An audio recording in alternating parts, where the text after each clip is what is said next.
নৌকার তলা ফেটে গেছে। খবর ছড়িয়ে পড়তেই তড়িঘড়ি করে সেটিকে কিনারায় নিয়ে আসে জেলেরা। মুহূর্তেই চারদিকে হইচই পড়ে যায়। নদীর পাড়ে জড়ো হতে থাকে উৎসুক মানুষ। সবার মুখে তখন একটাই নাম, শাহজাহান মিস্ত্রি কোথায়? কে এই শাহজাহান মিস্ত্রি? আমরা খোঁজার চেষ্টা করছি। কারণ মহিপুরের মানুষের বিশ্বাস, ভেঙে যাওয়া নৌকাও নতুন জীবন দিতে পারেন এই মানুষটি। তার হাতের ছোঁয়ায় জীর্ণ ক্ষতবিক্ষত নৌকাও ফিরে পায় নতুন রূপ, নতুন স্বপ্ন। দীর্ঘ ৩০ থেকে ৩৫ বছর ধরে মহিপুরের ট্রলার তৈরি করে নিজেকে উৎসর্গ করেছেন শাহজাহান মিস্ত্রি। তার দক্ষ হাতে তৈরি হয়েছে ৪০টিরও বেশি ট্রলার। আর ভাঙা ট্রলার জোড়াতালি দিয়ে কত শত নৌকাকে আবার নদীতে ফিরিয়েছেন তার কোনো হিসাব নেই।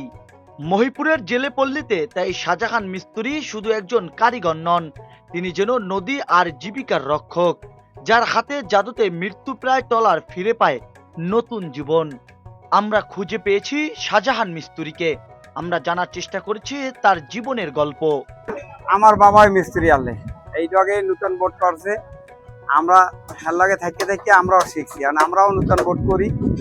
মনে করেন এর লাগে পরিচয় হয়েছে এই জায়গায় আইসে বার ইউ মিস্ত্রি। এই যে আমরা একাত্রে মনে করেন আমার লাগে লোক আছে, আমি হলাম হেড মিস্ত্রি, আমার লাগে লোক আছে 11 জন। আমরা সবাই একাত্রে কাজ করি। ওই একটা বোট আছে, ওইটা আমার লোক আছে 4 জন, আরও এক জায়গা আছে। এইভাবে আমরা মিলে দিলে সবাই কাজ করি। এই জানলে কোনো সমস্যা হইলে মনে করেন একটা বোর্ডের মেশিন লাগান লাগলে ওইগুলো আমরা কিভাবে লাগান লাগবে ওইগুলো আমরা লাগাই দিই। এইটার মনে করেন এই পাশা এখন নষ্ট হয়ে গেছে, এইটা আমরা ভাঙিয়ে আবার নতুন ভাবে করতে আসি। এইভাবে সবাই মিলে দিলে কাজ করতে আসি। আমার মনে কয় আমার হাতে নতুন 35 থেকে 40টা বোর্ড করছি, একদম নতুন প্যাকেট। আর কোনো পুরান না, আর পুরানটা তো হারছি এত কোনো হিসাব নাই। বছর মনে করেন 10, 15, 20 খান হারি পুরান, এগুলো রিপেয়ার করি। আবার একদম নূতনটা মনে করেন 35, 40 খান গড়াইছি কমপক্ষে। আমার লোকজন আছে, আমার লাগে 16-17 জন লোক, আনলে এখন 11 জন আছি বর্তমানে। এই জায়গার আমাকে স্থানটাই এই জায়গায়, আমার বাড়িটাই এই নদীপুর গ্রামে, এই ডকটাও নদীপুর গ্রামের, এই ডকটাও নদীপুর গ্রামের। এই ডক আবার আগে হইতে আমরা কাজ করছি। আমার এই সমাধান কিরকম করা যাবে, এই একটা বোর্ড হচ্ছে এই কোম্পানি আমার দ্বারা আইছে।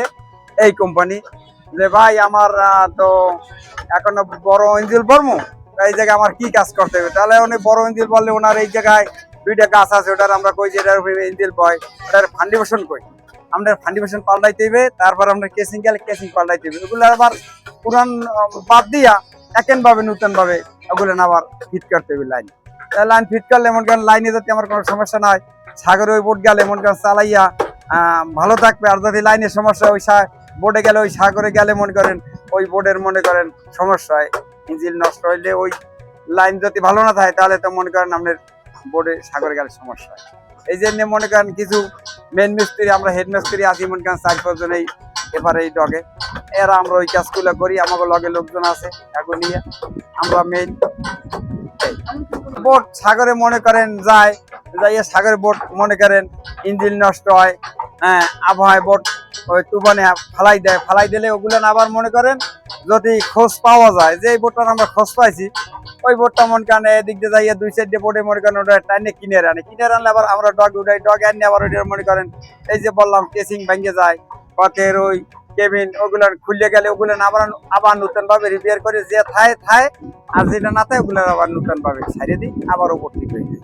আর যে রে মনে করেন খুঁজতে পায় না, অনেক গভীর সাগরে গেছে বহুদূর, ওগুলো তো পাওয়া যায় না, ওগুলো ভারত যায়, বার্মা যায়, এইসব এলাকায় গেলে ওগুলো তার আমাকে এদিকে পাওয়া যায় না, ওগুলো না আমরা ছাড়তে পারি না। না আনলে তোর কিনারে যে খোঁজ নাই, তার ধরার কিছু নাই।